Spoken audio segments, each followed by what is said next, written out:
Zenith Group వారి Ixora 2.5, 3 and 3.5 BHK ultra luxurious apartments, JNTU Hyderabad. మరిన్ని వివరాలకి ఈ కింద నంబర్ని సంప్రదించండి. ఈ పరిస్థితికి వ్యతిరేకంగానే నిన్న జరిగినటువంటి సభ, ఆ సభలో చూసినటువంటి ఉత్సాహం కాంగ్రెస్ ప్రభుత్వంపై ఉన్నటువంటి వ్యతిరేకతను కొట్టొచ్చినట్టుగా కనబడతా ఉంది. వీటికి సమాధానం చెప్పట్లేదు.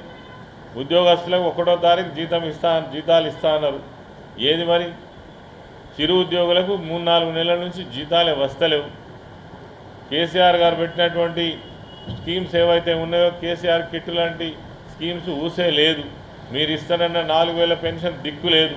రైతు బంధు అసలే దిక్కు లేదు. మీరు చేసిన రుణమాఫీ 40% అయింది, 60% అట్లనే పడి ఉన్నది. ఏ ఒక్కటి కూడా అమలు చేయకుండా మళ్ళీ అబద్ధాల పునాదుల మీదనే మేము ఇంకా కొనసాగుతాం అనేటువంటి పద్ధతులలో మంత్రులు మాట్లాడినటువంటి విధానాన్ని ఏదైతే ఉందో తీవ్రంగా ఖండిస్తూ ఉన్నాం. నిన్న జరిగినటువంటి సభ మీకు ఒక చెంప పెట్టిగా మాత్రమే భావించాలి. ఎందుకంటే ప్రజల ఉత్సాహం కావచ్చు, ప్రజల ఆగ్రహం కావచ్చు, నిన్న జరిగినటువంటి సభ ద్వారానే మనకు అర్థమవుతూ ఉన్నది. మరి ఇది తెలంగాణ రాష్ట్రంలో ఉన్నటువంటి ఒక ప్రత్యేక పరిస్థితి.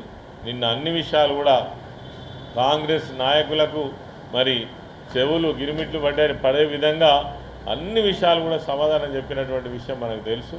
దాన్ని మర్చి మళ్ళీ విమర్శలు చేయడం ఏదైతే ఉందో ఇది మీకే తగదు. ఇది ప్రజలన్నీ కూడా గమనిస్తున్నారని ఈ సందర్భంగా తెలియజేస్తా ఉన్నాను. మరిన్ని వీడియోస్ కోసం ఛానల్ ని సబ్స్క్రైబ్ చేయండి. లేటెస్ట్ అప్డేట్స్ కోసం వాట్సాప్ ఛానల్ ని ఫాలో అవ్వండి. ఆ లింక్ డిస్క్రిప్షన్ లో ఉంది.